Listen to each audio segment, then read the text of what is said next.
மக்கள் விடுதலை முன்னணியின் பிரதான அலுவலகத்தில் இன்று முற்பகல் ஊடக சந்திப்பொன்று ஏற்பாடு செய்யப்பட்டிருந்ததுடன் அதில் கட்சியின் பிரதம செயலாளர் டில்வின் சில்வா, தேசிய மக்கள் சக்தியின் பிரதம செயலாளர் விசேட வைத்திய நிபுணர் நிஹால் அபேசிங்க உள்ளிட்ட சிலர் கலந்து கொண்டிருந்தனர்.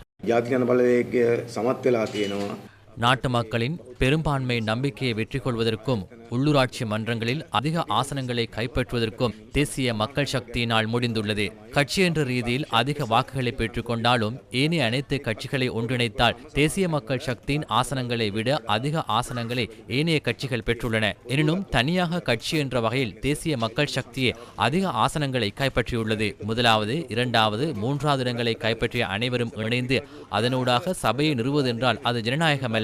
சட்டத்தில் தடை இல்லை என்ற போதிலும் அவை மக்களினால் நிராகரிக்கப்பட்ட குழுக்கள். இலக்கம் மூலமே இதனை காண்பிக்க முயல்கின்றனர். 339 உள்ளூராட்சி மன்றங்களில் 254 ஆசனங்களை தேசிய மக்கள் சக்தி கைப்பற்றியுள்ளது. அதனால் அரசியல் ரீதியாக நோக்குமிடத்து இந்த தேர்தலில் தேசிய மக்கள் சக்தியே வெற்றியை பதிவு செய்துள்ளது. எனவே வெற்றியடைந்த அனைத்து பகுதிகளிலும் மன்றங்களை ஸ்தாபித்து நாட்டில் முன்னெடுக்கவுள்ள அபிவிருத்தி நடவடிக்கைகள், நாட்டை மாற்றியமைக்கும் செயற்பாடுகள், பாராளுமன்றத்தில் ஆரம்பித்த அரசியல் கலாசாரத்தை கிராமங்கள் வரை கொண்டு செல்லும் நடவடிக்கையை எம்மால் முன்கொண்டு செல்ல முடியும். எமக்கு தெரியும், எமக்கு பாரிய சவால் உள்ளது. இந்த வெற்றியுடன் நாம் ஆரம்பித்த நடவடிக்கைகளை முன்னோக்கி கொண்டு செல்ல முடியும் என்ற நம்பிக்கை எமக்கு உள்ளது. சில இடங்களில் 50% அதிக வாக்குகளை பெற்றுக் கொள்ள முடியவில்லை. அது தொடர்பில் என்ன நினைக்கின்றீர்கள்? எதிர்க்கட்சியின் ஆதரவை பெற வேண்டி ஏற்படுமா? தோல்வியடைந்தவர்கள் ஒன்றிணைந்து உள்ளூராட்சி மன்றங்கள் ஸ்தாபிப்பது தொடர்பிலே தற்போது பேசப்படுகின்றது. தோல்வியடைந்தவர்கள் ஒன்றிணைந்து ஆட்சி அமைப்பதா அல்லது வெற்றி பெற்றவர்கள் ஆட்சி அமைப்பதா? வெற்றி பெற்றவர்களை ஆட்சி அமைக்க வேண்டும், தோல்வியடைந்தவர்கள் அல்ல. அவர்களை மக்கள் தோற்கடித்துள்ளனர். எனவே நாம் உள்ளூராட்சி மன்றங்களில் ஆட்சி அமைப்போம். சில இடங்களில் தனியாக போட்டியிட்ட சுயாதீன குழுக்கள் உள்ளன. அவர்கள் விரும்பினால் எமக்கு உதவி செய்யலாம். உள்ளூராட்சி மன்றங்களில் ஆட்சி அமைக்க மக்கள் எமக்கு ஆணை வழங்கியுள்ளார்கள். எனவே நாம் உள்ளூராட்சி மன்றங்களில் ஆட்சி அமைப்போம். மக்கள் நிராகரித்த சில கட்சிகள் உள்ளதல்லவா?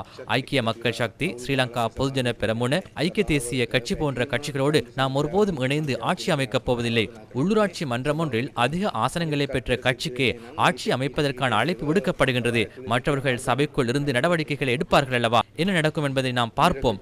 நாம் சிறந்த வரவு செலவு திட்டம் ஒன்றை முன்வை எவரினாலும் அதற்கு எதிர்ப்பு தெரிவிக்க முடியாது. தேர்தல் முடிவுகளின் இலக்கங்களை மாத்திரம் இணைத்து மகிழ்ச்சி அடைய முயல்வோருக்கு நாம் கூறுகின்றோம். யதார்த்தம் அதனை விட வேறுபட்டது.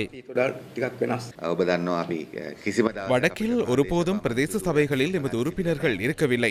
2018ஆம் ஆண்டு வவுனியாவில் மாத்திரம் இருந்தனர். அதற்கு முன்னர் எமக்கு ஒருபோதும் இருக்கவில்லை. எனவே இது ஒரு வரலாற்று சிறப்பு மிக்க வெற்றி என நினைக்கின்றேன்.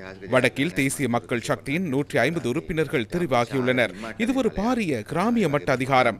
100 வருடங்கள் பழமையான பாரம்பரிய கட்சி செயலிழந்துள்ளது. கிழக்கு மாகாணத்திலும் 2018ஆம் ஆண்டுடன் ஒப்பிடுகையில் நாம் முன்னோக்கி பயணிக்கின்றோம். வட்டார முறை என்பதாலும் ஓரளவு அழுத்தம் இருக்கிறது.